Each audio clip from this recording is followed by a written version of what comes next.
Hi అండి, అందరికీ నమస్కారం. పాత తెలుగు సినిమాల యొక్క గొప్పతనం మరియు అప్పటి టెక్నాలజీ అద్భుతాలు సాధించిన విధానం గురించి ఈ వీడియోలో మనం తెలుసుకుందాం. నేటి సినిమాల్లో విఎఫ్ఎక్స్, సిజిఐ, గ్రీన్ స్క్రీన్లతో అద్భుతాలు చూస్తున్నాం. కానీ ఇవేమి లేని కాలంలోనే తెలుగు సినిమా దర్శకులు తమ తెలివితేటలతో ప్రేక్షకులను ఆశ్చర్యపరిచారు. అప్పటి పరిమిత సాంకేతిక వనరులతో సృష్టించిన అద్భుతాలు నేటికి చూసేవారిని ఆశ్చర్యపరుస్తాయి. అదే పాత తెలుగు సినిమాల యొక్క గొప్పతనం. తెలుగు సినిమా స్వర్ణయుగంలో నేటిలాంటి కంప్యూటర్ గ్రాఫిక్స్, డిజిటల్ ఎఫెక్ట్స్ ఏమీ లేవు. అయినప్పటికీ దర్శకులు, ఛాయాగ్రాహకులు, కళా దర్శకులు తమ సృజనాత్మకతతో అసాధ్యాన్ని కూడా సుసాధ్యం చేశారు. టెక్నాలజీ అద్భుతాలలో మొదటగా చెప్పుకునేది డబుల్ రోల్ మ్యాజిక్. ఒకే నటుడు రెండు పాత్రల్లో కనిపించే సన్నివేశాలను స్ప్లిట్ స్క్రీన్, డబుల్ ఎక్స్పోజర్ వంటి పద్ధతులతో చిత్రీకరించేవారు. నేటి సిజిఐ లేకుండానే అవి ఎంతో సహజంగా కనిపించాయి. సెకండ్, మినియేచర్ సెట్లు.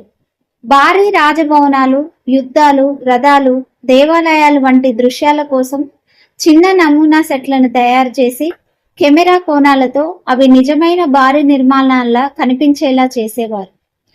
థర్డ్ వచ్చేసి వైర్ వర్క్ మరియు కెమెరా ట్రిక్స్. దేవతలు ఆకాశంలో ఎగరడం, మాయా శక్తులు, అద్భుత దృశ్యాలు వంటి సన్నివేశాలను వైర్లు, ప్రత్యేక కెమెరా కోణాలు, స్లో మోషన్ వంటి పద్ధతులతో చిత్రీకరించేవారు. ఫోర్త్, చేతితో చేసిన స్పెషల్ ఎఫెక్ట్స్. పొగ, మంటలు, మెరుపులు, మాయాజాల దృశ్యాలను కంప్యూటర్లతో కాదు, కెమెరాలోనే వివిధ పద్ధతులతో రూపొందించేవారు. అందుకే వాటికి ఒక ప్రత్యేకమైన సహజత్వం ఉండేది. ఫిఫ్త్, అద్భుతమైన ఆర్ట్ డైరెక్షన్. రాజమహల్లు, అడవులు, స్వర్గం, పాతాళం వంటి ప్రపంచాలను స్టూడియోలలోనే ఎంతో అద్భుతంగా నిర్మించేవారు. ఆ సెట్లలోని ప్రతి చిన్న వివరంలోనూ ఒక కళ కనిపించేది. సిక్స్త్ వచ్చేసి శబ్ద రూపకల్పన. ఆ కాలంలో ఆధునిక సౌండ్ సిస్టంలు లేకపోయినా నేపథ్య సంగీతం మరియు శబ్ద ప్రభావాలతో ప్రతి సన్నివేశానికి ప్రాణం పోసేవారు. ఎందుకు ఇప్పటికీ ఇవి గుర్తుంటాయి అంటే, పాత సినిమాలు కేవలం టెక్నాలజీ వల్ల కాదు, బలమైన కథ, గొప్ప నటన, అద్భుతమైన సంగీతం, విలువైన సందేశాలు, దర్శకుల సృజనాత్మకత వల్ల చిరస్థాయిగా నిలిచిపోయాయి. పరిమిత వనరులతో అపరిమిత ఊహాశక్తిని చూపించిన ఆ కళాకారులకు తెలుగు సినిమా ఎప్పటికీ రుణపడి ఉంటుంది.